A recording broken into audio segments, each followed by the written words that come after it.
فبأي آلاء ربكما تكذبان. صحابی سے روزے کی حالت میں اپنی بیوی سے ہم بستری ہو گئی.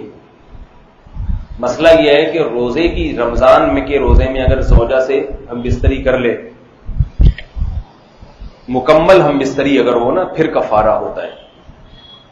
تو 60 روزے رکھنا لازم ہے. سمجھ رہے کتنے روزے؟ 60 روزوں کی طاقت اگر نہیں ہے، مثلا کوئی بوڑھا ہے بیمار ہو جائے گا، تو پھر وہ 60 مسکینوں کو 2 ٹائم کا کھانا کھلائے. ایک صحابی سے یہ کام ہو گیا.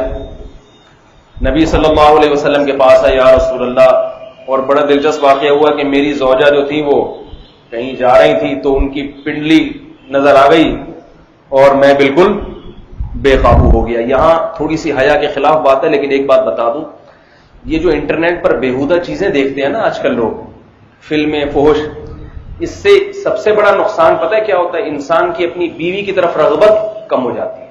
اس نے اتنا کچھ، اتنے ڈیزائن دیکھ لیے کہ اب اس کو اپنی بیوی پھیکی سی معلوم ہوتی ہے. بیزار ہوتا ہے کہ اللہ کرے ایک ٹرک کے نیچے آ کے مر جائے. بچوں کی ماں ہونے کی وجہ سے تو تھوڑا خیال کر رہا ہوتا ہے، لیکن جو ایک اللہ نے مرد کی عورت کی طرف رغبت رکھی ہے میاں بیوی میں، تو ایک بہت بڑی وجہ یہ بھی ہوتی ہے، وہ رغبت ختم ہو جاتی ہے. یہ اس آدمی کو دنیا میں عذاب ملتا ہے جو حرام کاریوں میں اپنی نگاہوں کو برباد کرتا ہے. اس کی مثال ہے، آپ باہر جائیں اور کبھی بہاری بوٹی کے قریب سے گزر رہے، کبھی شامی کباب، اتنی خوشبوئیں آ کے گھر کی دال اچھی لگے گی آپ کو؟ ہے بھائی؟ اور آپ کے پاس وہ پیسے ہیں نہیں اتنی بوٹیاں خریدنے کے، تو بہتر نہیں ہے کہ آپ ایسے ہوٹلوں کے قریب سے گزرے ہی نہیں، آپ کے ناک میں خوشبو ہی دال کی جائے تو آپ کو وہ دال اچھی لگے گی. پھر اس دال کھانے میں وہ مزہ آئے گا آپ کو جو ایک امیر آدمی کو کباب کھانے میں آتا ہے مزہ. تو حرام کاری کرنے والے آدمی کا گھر تباہ ہو جاتا ہے کیونکہ اس کو اپنی بیوی کی طرف رغبت نہیں رہتی. اب دیکھو صحابہ کرام نظروں کی حفاظت کرتے تھے، تو زوجہ کی پنڈلی نظر آئی ہے، وہ کہیں پانی وانی میں کہیں گزرنی ہوگی تو انہوں نے اپنی پائنچا تھوڑا سا اوپر کیا تو وہ پنڈلی نظر آئی تو بے صبری، یعنی مطلب یہ کہ برداشت سے باہر معاملہ ہو گیا. تو یہ کتنی رغبت تھی. آج ہے کوئی؟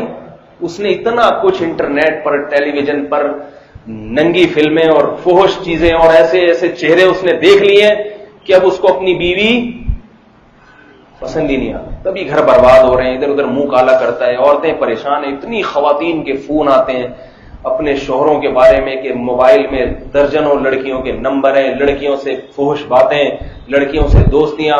مجھے یہ بات بتاؤ، یہ جوانی کب تک برقرار رہے گی؟ کل تمہارے بچوں کو پتا چلے گا نا ہمارا باپ ایسا تھا، بچہ بھی یہی حرکتیں کرے گا. سمجھ میں آ رہی ہے بات؟ بچہ کیا کرے گا؟ بچہ بھی یہی کچھ کرے گا، اور پھر ایسا بچہ بڑھاپے میں اپنے باپ کی خدمت نہیں کرے گا. یہ بتا دوں، وہ عیاشی کرے گا، عیاشی کہے گا ابا کو اولڈ سینٹر میں داخل کرو، یہ ٹینشن ہے میرے لیے. تو اس لیے اپنے گھروں کو پاکیزہ بناؤ. اور خواتین کو میں ایک نصیحت کرتا ہوں، اگر آپ کے شوہر سے اس قسم کی کچھ فحش حرکتیں ہوتی ہیں، خدا کے لیے قیامت تک بھی اپنے بچوں کو اس پر مطلع نہ ہونے دیں. عورتیں پیٹ کی ہلکی ہوتی ہیں، شوہر کی ساری باتیں اپنے خاندان میں کر دی، اس کی عزت کا جنازہ نکال دیا. اب شوہر بعد میں بعض دفعہ توبہ کر لیتا ہے، وہ توبہ تو کرتا ہے مگر اس کے خاندان میں وہ ذلیل ہو گیا، اور خاندان والے اس کے اولاد کو بتا دیتے ہیں یہ ساری باتیں. جب اولاد کے دل میں باپ کے بارے میں یہ خیال آ گیا کہ ہمارا باپ بےہودہ ہے، فحش ہے، تو اب یاد رکھو پھر وہ اولاد اپنے باپ کو کبھی بھی باپ نہیں مانے. اس سے نقصان کس کا ہوگا؟ اولاد کا بھی نقصان ہے اس میں. باپ تو جیسا بھی ہو اس کی بزرگی دل میں ہونی چاہیے. تو صحابی نے کیا فرمایا کہ میں بے قابو ہوا اور مجھ سے یہ حرکت ہو گئی. تو رسول اللہ صلی اللہ علیہ وسلم نے ارشاد فرمایا کہ 60 روزے رکھو. کتنے؟ 60. انہوں نے فرمایا یا رسول اللہ اس کی استطاعت نہیں ہے. فرمایا 60 مسکینوں کو کھانا کھلاؤ. فرمایا اتنے پیسے نہیں ہیں، خود مسکین ہوں. اب کیا کریں؟ قرآن حکم تو یہیں تک ہے کہ جب پیسے آ جائیں تو کر دینا، صبر کرو. لیکن آپ صلی اللہ علیہ وسلم نے یہ سوچ کے بھی تھوڑی سی تو سزا ملے نا ان کو. چلو وہ تو جب اللہ صحت دے گا 60 روزے رکھ لیں گے، پیسہ دے گا تو 60 غریبوں کو کھانا کھلا دیں گے، لیکن تھوڑی سی فی الحال سزا ملنی چاہیے۔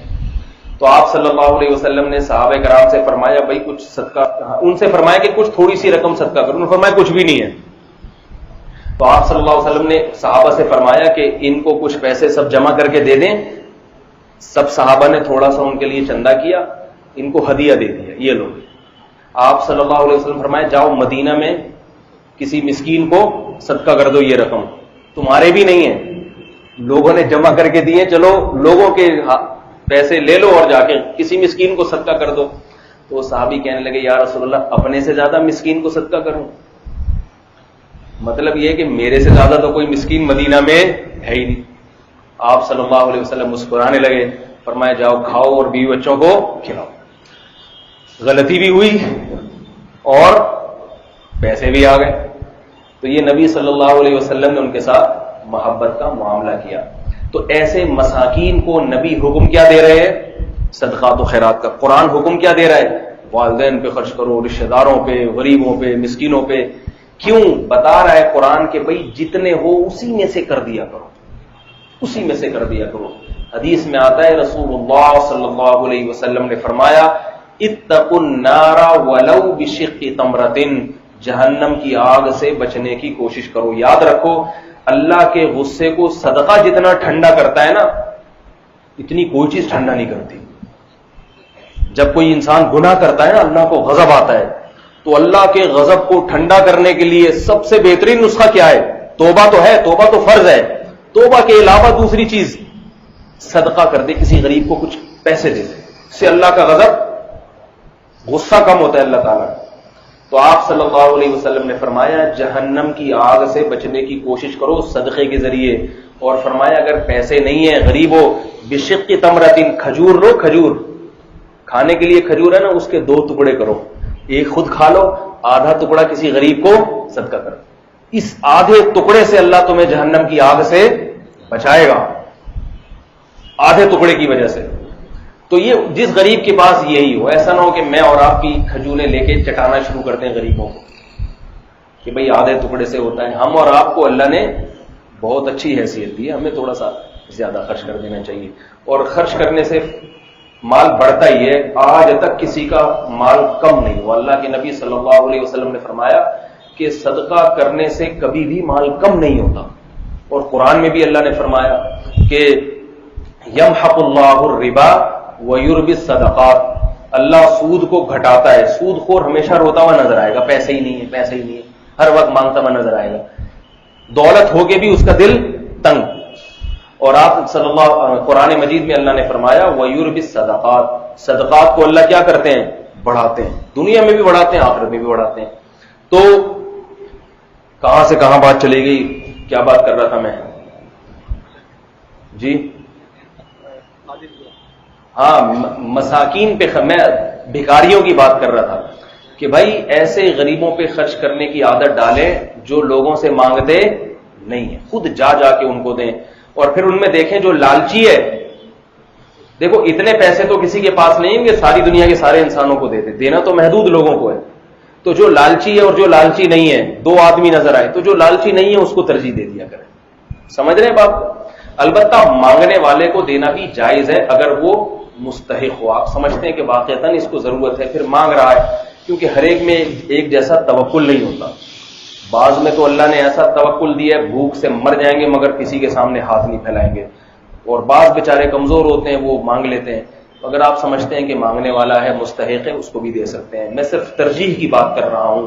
ابھی رمضان آ رہا ہے تو بہت سے لوگ زکاتیں مانگتے پھریں گے، ہائے ہمارا یہ مر گیا، ہمارا یہ ہو گیا، ہمارا یوں ہو گیا، تو ہمارا یوں ہو گیا، اور سارے خرچے ان کے گھر کے ماشاءاللہ بہت اچھی طریقے سے چل بھی رہے ہوتے ہیں۔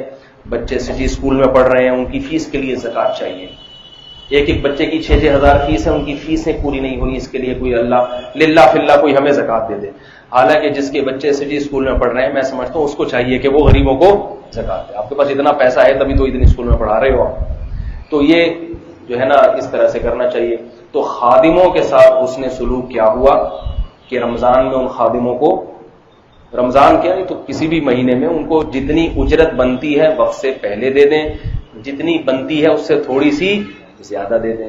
اور رمضان میں خاص طور پر نبی صلی اللہ علیہ وسلم نے حکم دیا ہے کہ مزدوروں اور خادموں سے پر رحم کیا جائے، ان سے کام کم لیا جائے. بہت سے کمپنیوں کے مالکین ایسے بدبخت ہیں کہ وہ رمضان میں شرط لگاتے ہیں کہ مزدور کو روزہ رکھنے کی اجازت نہیں، کیونکہ وہ کہتے ہیں روزہ رکھ کے کام کم کرے گا. اس حرام خور کو معلوم نہیں ہے کہ رزق دینے والا کون ہے؟ اللہ ہے. بعض نماز نہیں پڑھنے دیتے کہ نماز پڑھے گا نا تو یہ کمپنی کا نقصان ہوگا. اس یہ بڑی بدبختی کی بات ہے. تو اور سعودی عرب میں کیا ہوتا ہے؟ سعودی عرب میں، عربوں میں، جو میں بار بار بتاتا ہوں نا، کچھ صفات بڑی اچھی ہیں عربوں میں. ایک سخاوت، رمضان میں عربوں کی سخاوت دیکھو کبھی جا کے، وہاں پتہ چلتا ہے کہ ان آیتوں پر اصل عمل عرب کرتے ہیں. رمضان میں وہ کیا کرتے ہیں؟ خوب جو ہے نا اپنے مزدوروں کو اور ملازمین کو سہولت دیتے ہیں.